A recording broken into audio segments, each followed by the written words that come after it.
Hello friends, नमस्कार। Welcome to my channel. बहुत बहुत स्वागत है आप लोगों का हमारे चैनल एजुकेशनल एकेडमी पे। ठीक है, तो चलिए स्टार्ट करते हैं आज का सेशन। जो लोग अभी तक नहीं जुड़े हैं जुड़ जाएं जल्दी से। ठीक है, कल का सेशन नहीं हो पाया था थोड़ी सी नेटवर्क प्रॉब्लम की वजह से। ठीक है, तो चलिए आज हम लोग फिर से कंटिन्यू करेंगे। ठीक है, तो हमारा आज का पहला क्वेश्चन है कि धिक के योग में कौन सी विभक्ति होती है। क्या पूछ रहा है कि धिक के योग में कौन सी विभक्ति होती है। सृष्टि होती है, पंचमी होती है, तृतीया होती है, फिर द्वितीया होती है। ठीक है, तो यहाँ पर इसका राइट आंसर हो जाएगा ऑप्शन नंबर 4, द्वितीय विभक्ति होती है। कौन सी विभक्ति होती है? द्वितीय विभक्ति होती है।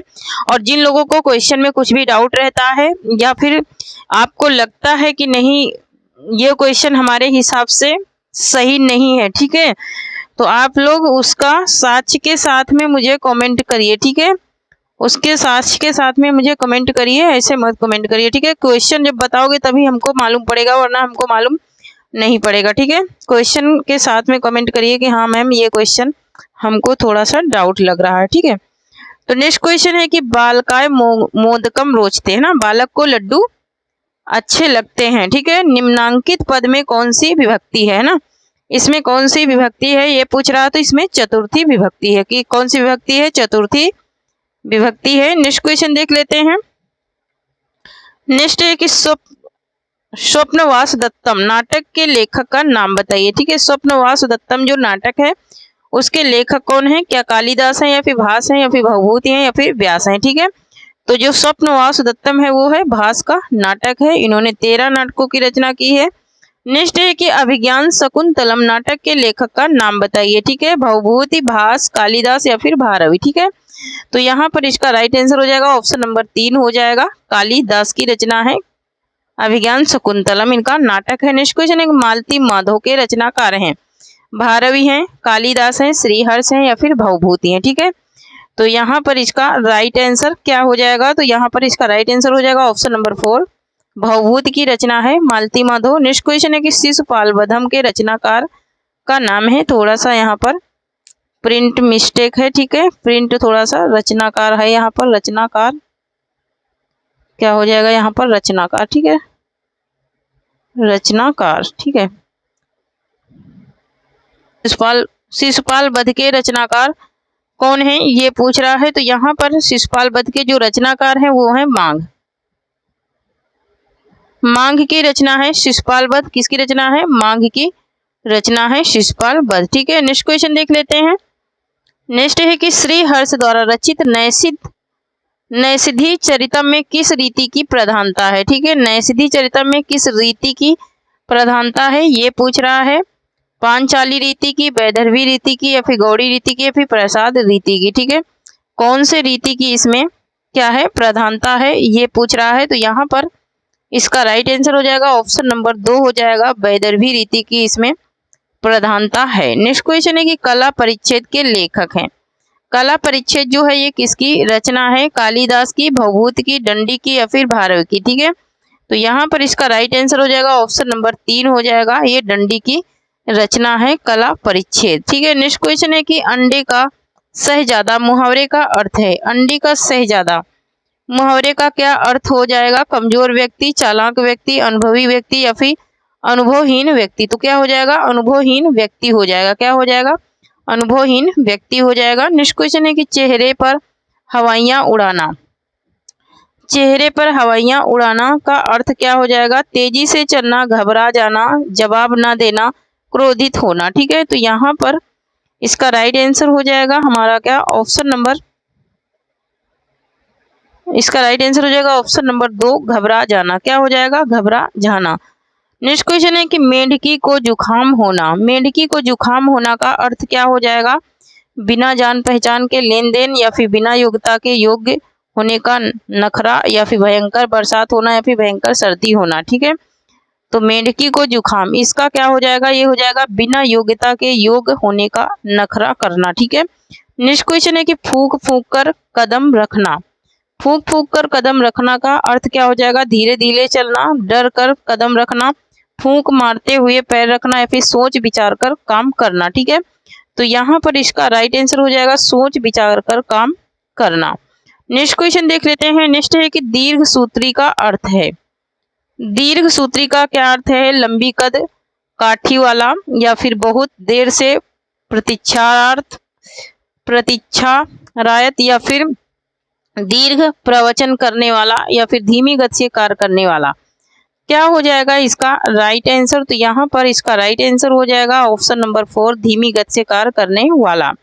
नेक्स्ट क्वेश्चन देख लेते हैं। नेक्स्ट है कि गूलर का फूल होना। गूलर का फूल होना, लाल पीला होना, अत्यधिक सुंदर होना, विवरण होना, या फिर दुर्बल होना। तो यहाँ पर इसका राइट आंसर क्या हो जाएगा? ऑप्शन नंबर 4 हो जाएगा दुर्बल होना। क्या होना? दुर्बल होना। नेक्स्ट क्वेश्चन है कि आंख का अंधा गांठ का पूरा लोकोक्त का सही अर्थ है। ठीक है, अंधा परंतु विवेकशील होना, मूर्ख धनी, या फिर अंधे के पास धन होना, या फिर आंखों का रोग। ठीक है, तो यहाँ पर क्या हो जाएगा? मूर्ख किंतु धनी। मूर्ख किंतु धनी भी होता है और मूर्ख धनी भी होता है, मतलब वो मूर्ख है लेकिन उसके पास धन है। नेक्स्ट क्वेश्चन है कि नित्य दिन दुखियों को भोजन देने की व्यवस्था। वाक्यांश के लिए एक शब्द है, धर्मदाता है, या फिर सदावर्त है, या फिर दावत है, या फिर धर्मार्थ है। ठीक है, क्या हो जाएगा इसका राइट आंसर? तो इसका राइट आंसर हो जाएगा सदावर्त। क्या हो जाएगा? सदावर्त होता है। नेक्स्ट क्वेश्चन देख लेते हैं। नेक्स्ट है जिसके समान दूसरा ना हो। जिसके समान दूसरा ना हो, अद्वितीय, अनोखा, अकेला, या फिर असमान। तो यहाँ पर इसका राइट आंसर हो जाएगा हमारा ऑप्शन नंबर 1, अद्वितीय हो जाएगा। क्या हो जाएगा? अद्वितीय हो जाएगा। नेक्स्ट क्वेश्चन है कि जंगल में लगने वाली आग। वाक्यांश के लिए एक शब्द बतलाए, है ना। वाक्यांश के लिए एक शब्द क्या होगा? जठरा नल होगा, बड़वा नल होगा, या फिर कावा नल होगा, या फिर दावा नल होगा। तो यहाँ पर इसका राइट आंसर हो जाएगा हमारा ऑप्शन नंबर 4, दावा नल।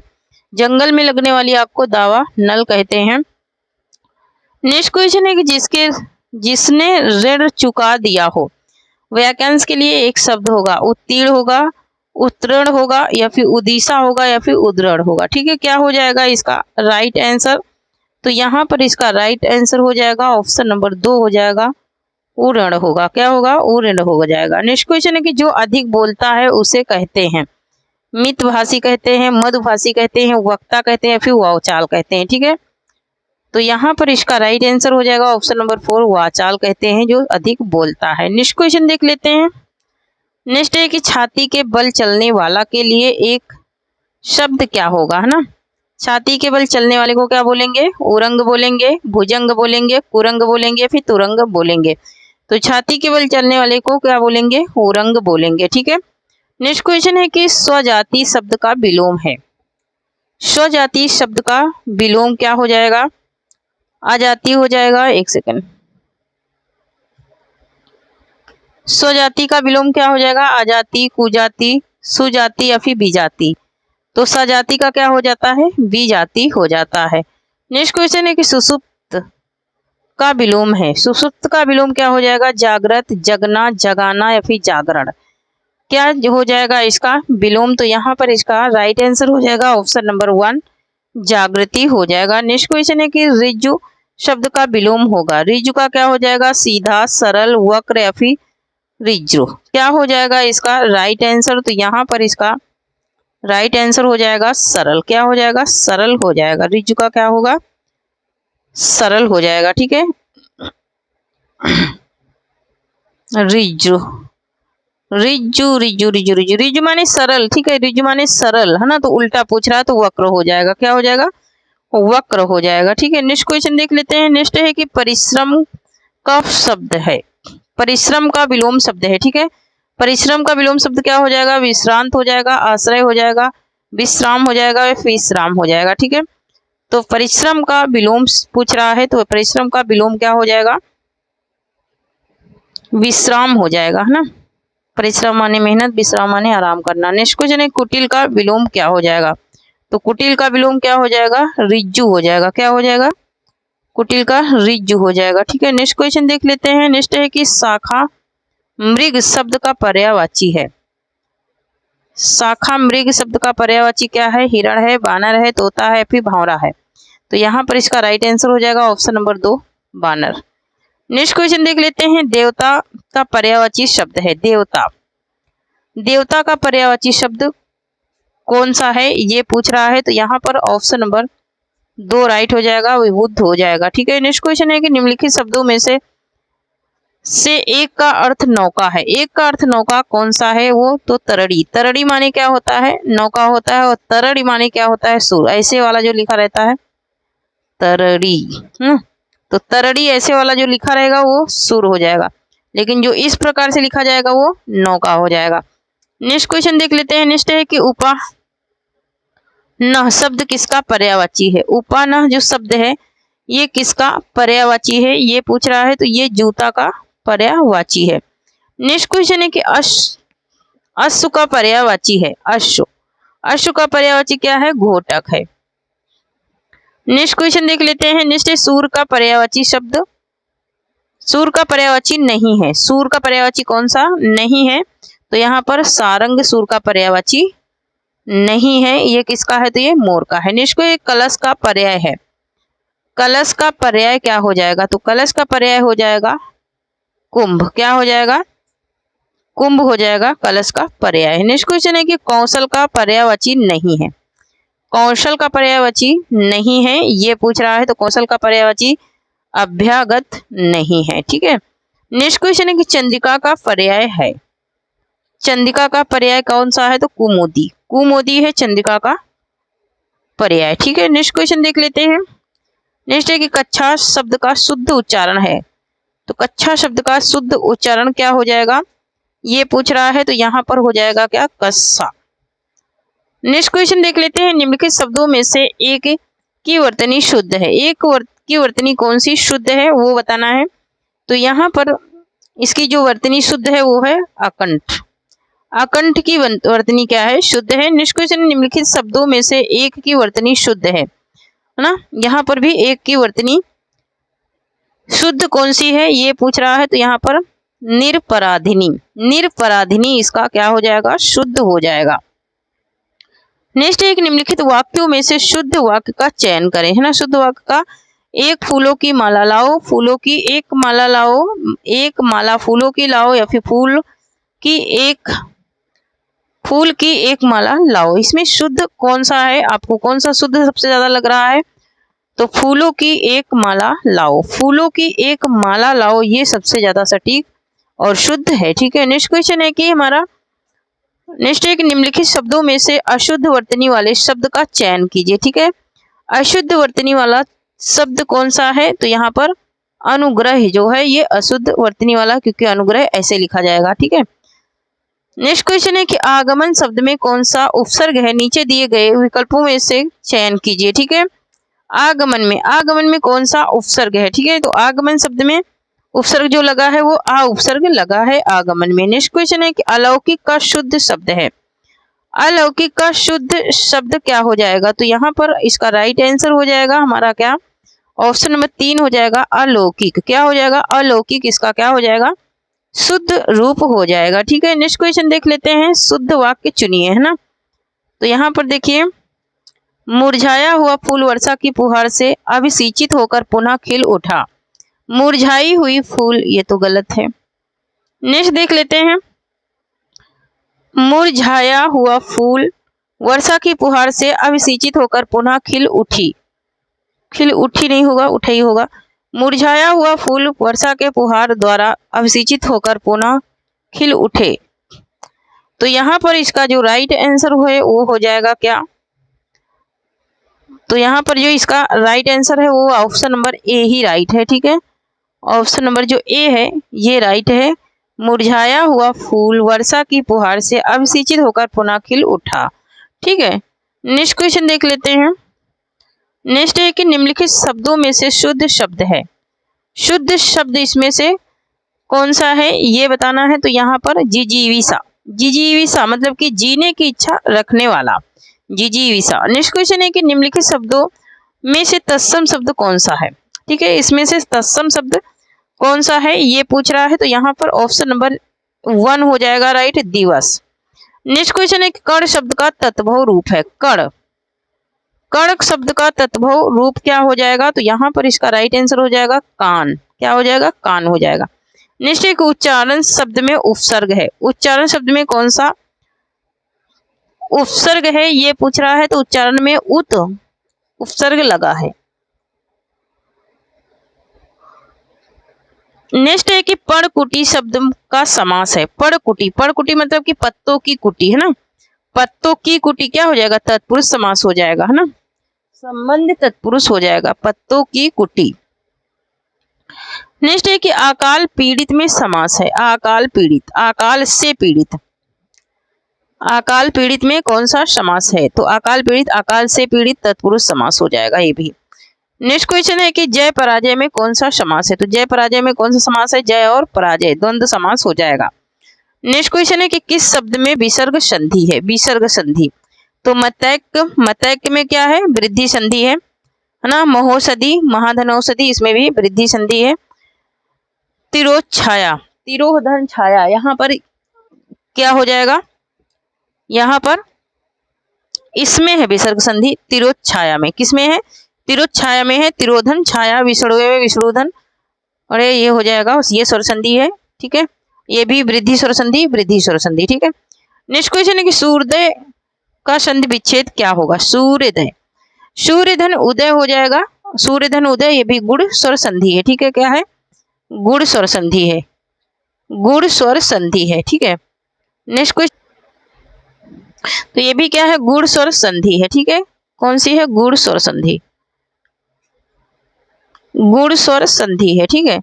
नेक्स्ट क्वेश्चन देख लेते हैं। नेक्स्ट है कि नायक का सही संधि विच्छेद क्या है, नायक, नायक का सही संधि विच्छेद क्या हो जाएगा, यहाँ पर इसमें भी स्वर संधि ही है, कौन सी संधि है, स्वर संधि है। नायक का हो जाएगा नय धन अक, क्या हो जाएगा, नय धन अक हो जाएगा, अयादि स्वर संधि है इसमें, ठीक है। नेक्स्ट है कि अत्यंज, अत्यंज शब्द का सही अर्थ है जो जन्म से अपंग हो, जो जन्म के उपरांत त्याग दिया गया है, जिसका जन्म निम्न अछूत वर्ग में हुआ हो, या फिर जो जन्म से कुरूप हो, ठीक है। तो यहाँ पर इसका राइट आंसर हो जाएगा हमारा ऑप्शन नंबर 3 हो जाएगा, जिसका जन्म निम्न अछूत वर्ग में हुआ हो। नेक्स्ट क्वेश्चन देख लेते हैं। नेक्स्ट है कि किम कर्तव्य मूढ़ा शब्द का सही अर्थ है जिसे अपने कर्तव्य का बोध ना हो, जिसे यह न सूझ पड़े कि अब क्या करना चाहिए, जो कर्तव्य से विमुक्त हो, जो कर्तव्य से अमुक्त हो, अविमुक्त हो, ठीक है। तो यहाँ पर इसका राइट आंसर क्या हो जाएगा, इसका मतलब पूछ रहा तो जिसे यह ना सूझ पड़े कि अब क्या करना चाहिए, यही इसका क्या हो जाएगा, राइट आंसर हो जाएगा। नेक्स्ट क्वेश्चन देख लेते हैं। नेक्स्ट एक निम्नलिखित वाक्यों में से किसमें बहुवचन का प्रयोग हुआ है, ठीक है। लड़का कहता है, लड़के ने कहा, लड़के लड़के से कहते हैं, या फिर लड़के ने लड़के से कहा, तो यहाँ पर इसका राइट आंसर हो जाएगा लड़के लड़के से कहते हैं, लड़के लड़के से कहते हैं, ऑप्शन नंबर 3 यहाँ पर क्या हो जाएगा, राइट हो जाएगा। नेक्स्ट क्वेश्चन देख लेते हैं। नेक्स्ट है कि दिए गए विकल्पों में से ज्ञानवती का पुल्लिंग शब्द छांटिए, ज्ञानवती का पुल्लिंग शब्द क्या हो जाएगा, है ना। तो ज्ञानवती का पुल्लिंग शब्द क्या हो जाएगा, ज्ञानवान, क्या हो जाएगा, ज्ञानवान हो जाएगा ज्ञानवती का। नेक्स्ट क्वेश्चन देख लेते हैं। नेक्स्ट एक निम्नलिखित में से कौन सा शब्द जो सदैव स्त्रीलिंग में प्रयुक्त होता है, सदा स्त्रीलिंग में ही वो प्रयुक्त होता है, आता है, तो वो कौन सा है, मकड़ी। नेक्स्ट क्वेश्चन देख लेते हैं। नेक्स्ट है कि निम्नलिखित शब्दों में नपुंसक लिंग का चयन कीजिए, है ना, नपुंसक लिंग का चयन पूछ रहा है, तो नपुंसक लिंग इसमें से कौन सा है, तो यहाँ पर कलत्र, कलत्र है जो नपुंसक लिंग है, ठीक है। नेक्स्ट क्वेश्चन है कि इनमें से कौन सा शब्द पुल्लिंग नहीं है, कौन सा शब्द है जो पुल्लिंग नहीं है, तो बनावट जो है ये पुल्लिंग नहीं है, ये स्त्रीलिंग है, और ये बनावट भाववाचक संज्ञा भी है। नेक्स्ट है कि निम्नलिखित में से कौन सा शब्द पुल्लिंग है, लग्न, लग्न, मीमांसा, आहट, या फिर मधुर, ठीक है, कौन सा पुल्लिंग है, तो यहाँ पर इसका राइट आंसर हो जाएगा हमारा ऑप्शन नंबर 4 मधुर, मधुर माने सुंदर। नेक्स्ट है कि निम्नलिखित में से कौन सा शब्द स्त्रीलिंग नहीं है, स्त्रीलिंग नहीं है ये पूछ रहा है, ठीक है। तो यहाँ पर स्त्रीलिंग नहीं है वो पूछ रहा है, तो स्त्रीलिंग कौन सा नहीं है, यहाँ पर भी मधुर हो जाएगा। नेक्स्ट क्वेश्चन है कि निम्नलिखित शब्दों में से एक स्त्रीलिंग है, स्त्रीलिंग एक कौन सा है ये पूछ रहा है, तो यहाँ पर छाछ जो है ये स्त्रीलिंग है। नेक्स्ट है कि अपभ्रंश भाषाओं का विकास हुआ। अपभ्रंश भाषाओं का विकास कहाँ से हुआ है, तो ये प्रकृत भाषाओं से हुआ है, प्रकृत भाषाओं से हुआ है। नेक्स्ट क्वेश्चन है प्रयोजन मूलक भाषा का प्रमुख संबंध है। प्रयोजन मूलक भाषा का प्रमुख संबंध किससे है ये पूछ रहा है, तो ये साहित्य से है। किससे है, साहित्य से है। नेक्स्ट क्वेश्चन है कि निम्नलिखित में ओष्ठ ध्वनि नहीं है। ओष्ठ ध्वनि कौन सी नहीं है, तो चा जो है ये ओष्ठ ध्वनि नहीं है, पा भा मा ये तीनों हैं लेकिन चा नहीं है। चा कौन सी है, तो ये तालव्य है। ठीक है। नेक्स्ट है कि हिंदी कोश में सर्वप्रथम कौन सा शब्द आएगा। हिंदी कोश में सर्वप्रथम कौन सा शब्द आएगा ये पूछ रहा है, तो सर्वप्रथम आएगा अंकन। नेक्स्ट क्वेश्चन है सिंधी भाषा का विकास अपभ्रंश की किस शाखा से हुआ है। सिंधी भाषा का विकास जो हुआ है वो अपभ्रंश की ब्रचड़ शाखा से हुआ है।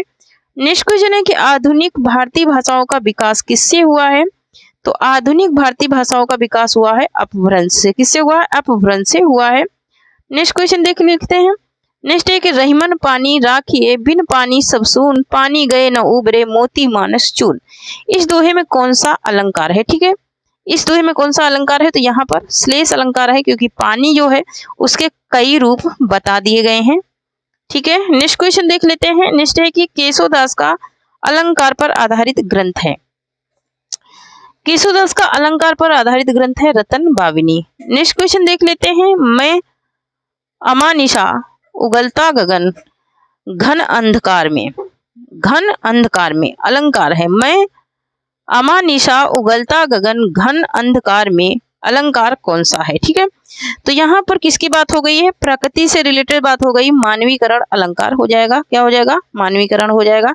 नेक्स्ट है कि अलंकार संप्रदाय के प्रवर्तक हैं, तो अलंकार संप्रदाय के प्रवर्तक कौन है, भामा है अलंकार संप्रदाय के प्रवर्तक। नेक्स्ट क्वेश्चन देख लेते हैं। कारण के बिना कार के होने का वर्ण होने पर कौन सा अलंकार होता है ना, तो यहाँ पर कारण के बिना कार हो रहा है उसमें कौन सा अलंकार होता है ये पूछ रहा है, तो उसमें विभावना अलंकार होता है ना। कारण नहीं है फिर भी कार हो रहा है, तो यहाँ पर कौन सा अलंकार हो जाएगा, विभावना अलंकार हो जाएगा।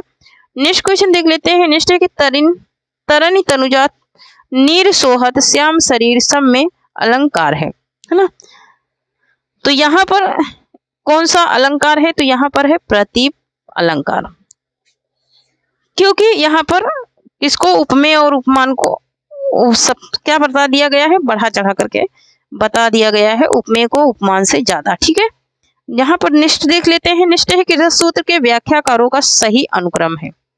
रस सूत्र के जो व्याख्याकार हैं उनका सही अनुक्रम क्या है, तो यहाँ पर देखिए इनका सही अनुक्रम भट्टलोलट शंकुक भट्टनायक और अभिनवगुप्त। भट्टलोलट शंकुक भट्टनायक और अभिनवगुप्त, यही इनका क्या है, सही अनुक्रम है। नेक्स्ट क्वेश्चन है कि भट्टनायक का भुक्तिवाद किस दर्शन पर आधारित है। भट्टनायक का जो भुक्तिवाद है वो किस दर्शन पर आधारित है, तो ये सांख्य दर्शन पर आधारित है। नेक्स्ट क्वेश्चन है कि रस सिद्धांत निम्नलिखित में से किसकी रचना है। रस सिद्धांत, ठीक है, रस सिद्धांत की बात हो रही है, तो रस सिद्धांत किसकी है, डॉक्टर नागेंद्र की रचना है। नेक्स्ट क्वेश्चन है कि काव्य प्रकाश के रचनाकार हैं, तो काव्य प्रकाश किसका है,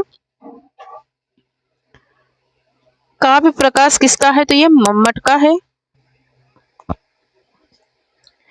नेक्स्ट क्वेश्चन है कि 10 रूपकम के लेखक हैं। 10 रूपकम के लेखक कौन है, तो धनंजय हैं 10 रूपकम के लेखक। नेक्स्ट क्वेश्चन देख लेते हैं। आचार्य कुंतक ने वक्रोक्त के कितने भेद माने हैं, ठीक है, आचार्य कुंतक ने वक्रोक्त के 6 भेद माने हैं। नेक्स्ट क्वेश्चन देख लेते हैं। नेक्स्ट है कि इनमें से कौन नाट्य वृत्तियों के अंतर्गत नहीं है, ठीक है, नाट्य वृत्तियों के अंतर्गत कौन से नहीं है, तो यहाँ पर सात्विक अनुभव जो है ये नाट्य वृत्तियों के अंतर्गत नहीं है। नेक्स्ट क्वेश्चन है संकलन त्रय में कौन सा नहीं है, संकलन त्रय में कौन सा नहीं है, तो यहाँ पर काल जो है ये संकलन त्रय के अंतर्गत नहीं आता है। नेक्स्ट है कि विशेष रूप से जो भावों को प्रकट करते हैं उन्हें क्या कहते हैं, ठीक है, जो भावों को प्रकट करते हैं तो भाव को प्रकट करने वाले को क्या कहते हैं, विभाव कहते हैं। नेक्स्ट क्वेश्चन देख लेते हैं। नेक्स्ट एक निम्नलिखित में से एक कृति एक प्रसिद्ध साहित्यकार के जीवन पर आधारित उपन्यासात्मक जीवनी है, वो कौन सी है ये पूछ रहा है, तो यहाँ पर इसका राइट आंसर हो जाएगा आवारा मसीहा, शरतचंद्र के जीवन पर आधारित है। नेक्स्ट है कि सुरंग में सुबह सुरंग में सुबह उपन्यास के लेखक हैं। सुरंग में सुबह उपन्यास के लेखक कौन है? तो ये मिथिलेश्वर है। कौन है? मिथिलेश्वर है। नेक्स्ट क्वेश्चन देख लेते हैं। नेक्स्ट है कि मनबोध मास्टर की डायरी के लेखक हैं। मनबोध मास्टर की डायरी के लेखक कौन है? तो वो है विवेकी राय। कौन है? तो विवेकी राय हैं। नेक्स्ट क्वेश्चन देख लेते हैं। नेक्स्ट है कि फ्रांस उपन्यास के लेखक हैं। फ्रांस उपन्यास के लेखक कौन है? तो संजीव हैं फ्रांस उपन्यास के लेखक। नेक्स्ट क्वेश्चन देख लेते हैं। अजय की डायरी देवराज किस विधा की कृति है? अजय की डायरी देवराज उपन्यास विधा की कृति है। नेक्स्ट क्वेश्चन देख लेते हैं। इनमें से कौन सा उपन्यास प्रेम विवाह और सेक्स से संबंधित है? ठीक है, प्रेम विवाह और सेक्स से संबंधित कौन सा है? तो ये है कंकाल। नेक्स्ट क्वेश्चन देख लेते हैं। प्रेमचंद का कौन सा उपन्यास गांधीवाद से प्रभावित है? कौन सा उपन्यास है जो गांधीवाद से क्या है? प्रभावित है? तो वो है रंगभूमि। ठीक है, क्या कौन सा है? रंगभूमि है। नेक्स्ट है कि गुलाम मंडी उपन्यास की लेखिका है। गुलाम मंडी उपन्यास की लेखिका कौन है? तो मैत्रेयी पुष्पा है। सॉरी, मैत्रेयी पुष्पा नहीं, मृदुला गर्ग है। कौन है? मृदुला गर्ग है गुलाम मंडी उपन्यास की लेखिका। नेक्स्ट देख लेते हैं।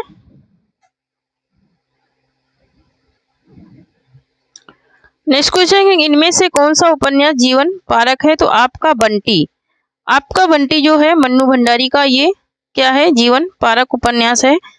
नेक्स्ट क्वेश्चन देख लेते हैं। नेक्स्ट है कि मध्यकालीन धर्म साधना किसका निबंध है? मध्यकालीन धर्म साधना किसका निबंध है ये पूछ रहा है। तो यहाँ पर हजारी प्रसाद द्विवेदी का ये निबंध है। नेक्स्ट क्वेश्चन देख लेते हैं। निम्नलिखित में से कौन सा युग्म असंगत है? ठीक है, विद्यानिवास मिश्र विचार और अनुभूति, धर्मवीर भारती मानव मूल्य और साहित्य, रामचंद्र शुक्ल चिंतामणि, हजारी प्रसाद द्विवेदी अशोक के फूल। इसमें पूछ रहा है कि कौन सा रचना है जो असंगत है? तो असंगत कौन सी है? विद्यानिवास मिश्र का ये नहीं है। ठीक है, नेक्स्ट क्वेश्चन देख लेते हैं। संस्कृति के 4 अध्याय के लेखक हैं। तो संस्कृति के 4 अध्याय किसका है? रामधारी सिंह दिनकर का है। नेक्स्ट क्वेश्चन है कि निम्नलिखित कवियों में से भारतेंदु युगीन कौन है? ठीक है, भारतेंदु युगीन कौन से कवि हैं? तो बद्री नारायण चौधरी प्रेमधन है भारतेंदु युग के कवि। नेक्स्ट क्वेश्चन देख लेते हैं। नेक्स्ट है निम्नलिखित में से रामचंद्र शुक्ल द्वारा लिखित निबंध कौन सा नहीं है? ठीक है, कौन सा निबंध रामचंद्र शुक्ल द्वारा लिखित नहीं है? तो वो बात जो है इनका नहीं है। नेक्स्ट क्वेश्चन देख लेते हैं। नेक्स्ट है कि सूर्य की अंतिम किरण से सूर्य की पहली किरण तक किस विधा की रचना है? तो सूर्य की अंतिम किरण से सूर्य की पहली किरण तक ये क्या है? नाटक है। ठीक है, नेक्स्ट क्वेश्चन देख लेते हैं। नेक्स्ट है कि ध्रुव स्वामिनी नाटक का चरित्र निम्नलिखित में से कौन सा है? नाटक का चरित्र निम्नलिखित में से कौन सा है? रामगुप्त है, सिंहरण है, या फिर विशाख है, या फिर स्कंद है। ठीक है, तो यहाँ पर इसका राइट आंसर हो जाएगा ऑप्शन नंबर 1 हो जाएगा, रामगुप्त है। ठीक है, तो थैंक यू फ्रेंड्स, आज के लिए इतना ही। तब तक के लिए जय हिंद, जय भारत। आप लोग पढ़ते रहें, हंसते रहें, मुस्कुराते रहें, और जो लोग अभी तक टेलीग्राम चैनल से नहीं जुड़े हैं जुड़ जाएं। ठीक है, और जो लोग अभी तक चैनल से नहीं जुड़े हैं जुड़ जाएं। थैंक यू, जय हिंद, जय भारत। मिलती हूँ कल इसी टाइम पे। ठीक है, थैंक यू। और जो भी आप लोगों के डाउट्स होंगे कमेंट में जरूर लिखना। थैंक यू, जय हिंद, जय भारत।